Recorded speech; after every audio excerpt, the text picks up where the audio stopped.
जबलपुर जिला अस्पताल में कार्यरत आउटसोर्स कर्मचारियों ने आए दिन मिल रहे आश्वासनों से तंग आकर काम बंद हड़ताल शुरू कर दी। आपको बता दें कि बीते कई माह से जिला अस्पताल में कार्यरत आउटसोर्स कर्मचारियों को वेतन का भुगतान नहीं किया गया एवं वेतन की बात करने पर उन्हें रोजाना कोई न कोई आश्वासन दे दिया जाता है। आउटसोर्स कर्मचारी ने बताया कि त्योहार सर पर है और उन्हें वेतन का भुगतान नहीं किया जा रहा है, जिससे उनकी आर्थिक स्थिति काफी खराब हो चुकी है। गौरतलब है, आउटसोर्स कर्मचारी के वेतन के लिए जिला अस्पताल में एक नहीं बल्कि 3 आउटसोर्स कंपनियों के जरिए काम कराया जा रहा है। जिला अस्पताल की माने तो उनके द्वारा कंपनियों को ब्लैकलिस्ट करने तक की बात कही गई है, लेकिन भुगतान को लेकर कोई भी ठोस निर्णय नहीं लिए गए। इधर आउटसोर्स कर्मचारी के काम बंद हड़ताल की चेतावनी के बाद से ही जिला अस्पताल के बहुत से कार्य ठप पड़े हुए हैं। आउटसोर्स कर्मचारियों ने चेतावनी दी है, यदि उनके मानदेय का भुगतान शीघ्र नहीं किया जाता तो वे उग्र आंदोलन करेंगे। आप लोग कौन हैं और किस तरीके की मांग है आप लोग की और कहाँ पर हैं?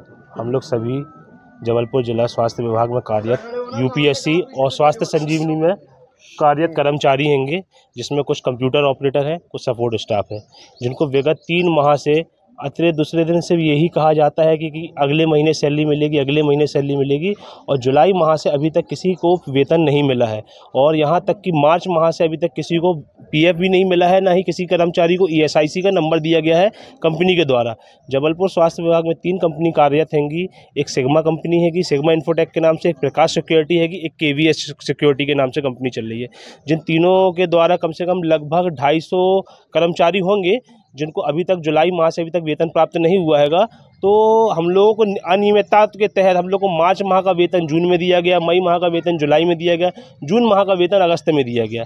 अब जब हम लोगों को वेतन नहीं मिलेगा, और अभी पिछले कुछ दिनांक पहले हम लोगों ने 6 तारीख को ज्ञापन भी सीएमएचओ सर को दिया हुआ था कि सर हम लोगों को जल्द से जल्द त्यौहार के पहले सैलरी कराई दी जाए, क्योंकि हम लोग को भी रक्षाबंधन के बाद ही हम लोग को 9 तारीख की रक्षाबंधन थी, 12 तारीख को सैलरी दी गई। उसके बाद दशहरा का भी त्यौहार निकल गया बिना किसी वेतन के, और लगता है कि हम लोगों को कि ये त्यौहार भी हम लोगों का दीपावली का त्यौहार भी बिना वेतन के ही निकल जाएगा। हम लोग एजेंसी के थ्रू आप लोगों का भुगतान होता है, हाँ। उनको ब्लैक लिस्ट करने की भी बात कही गई। हाँ, ब्लैक लिस्टेड करने की भी सीएमएचओ सर के द्वारा बात की गई थी, और अभी भी ऊपर गए थे हम लोग, कलेक्टर महोदय को भी हमने इस विषय में ज्ञापन दिया था।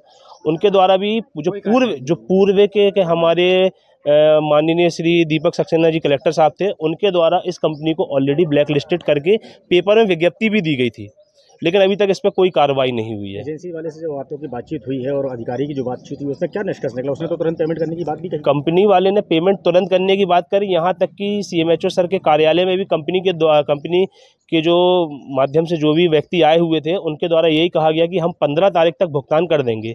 लास्ट हम लोग को ये 8 से 9 तारीख को ये चीज़ कही गई थी, तो हमने उस समय यही बोला था कि सर हम लोग 7 दिवस के अंदर हम लोग का प्रावधान जो भी रूपरेखा की, अगर 15 तारीख तक हम लोग का वेतन नहीं हुआ है, 3 माह का वेतन है, आप अगर 2 माह का भी देते तो सब अपने सुचारू रूप से अपने अपने काम में जाने के लिए तैयार रहेंगे। लेकिन अगर आप वेतन नहीं देते हैंगे तो हम लोग सब मजबूरन है कि बिल्कुल हड़ताल में बैठने के लिए। मतलब आप लोग का जो निष्कर्ष है वो कि हम लोग अब काम बंद हड़ताल। अब हम लोग सारे लोगों ने अपनी सहमति से अपना काम बंद करने के लिए बाध्य हो चुके हैं, मजबूर हो चुके हैं।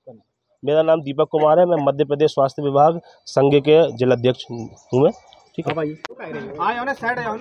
दीदी ऐसा जाओ जी बताएं। हम सभी संविदा आउटसोर्स कर्मचारी हैं। हम लोगों को 3 माह से वेतन नहीं मिल रहा है, जिसके लिए हम लोग परेशान हो रहे हैं। अधिकारियों द्वारा बस आश्वासन दिया जाता है कि सैलरी हो जाएगी, लेकिन अभी तक किसी को वेतन नहीं मिला है। त्यौहार सर पर है, सभी लोग परेशान हैं और हम लोग अपना काम अभी बंद करने के लिए पूरी तरह से बाध्य हो चुके हैं। लगभग कितने कर्मचारी हैं जिनको वेतन नहीं मिला है? हम लोग 250 करीब होंगे। सीएमएचओ से जो अभी आपकी लास्ट टाइम बात हुई थी, उस समय तो उन्होंने कह दिया था कि आप लोग। हाँ जी, उनके द्वारा ये कहा गया था, बात भी हुई थी, कंपनी से भी बात हुई थी, लेकिन अभी तक कुछ भी परिणाम हम लोगों को मिला नहीं है, ना ही हम लोगों की सैलरी आई है। वेतन न मिलने से आप लोग को घरों में किस तरह की दिक्कत आती है? बहुत परेशानी हो रही है हम लोगों को। यहाँ तक कि त्योहार की कुछ खरीदारी भी नहीं कर पा रहे हैं, बच्चों की फीस तक नहीं जमा कर पा रहे हैं हम लोग। लोगों को रेंट देना है, अभी हम लोगों के पास पेट्रोल के पैसे नहीं है। हर तरह से, सब तरह से परेशानी हो रही है। किस पद पर है? हम कंप्यूटर ऑपरेटर। क्या नाम है? हर्षा विश्वकर्मा।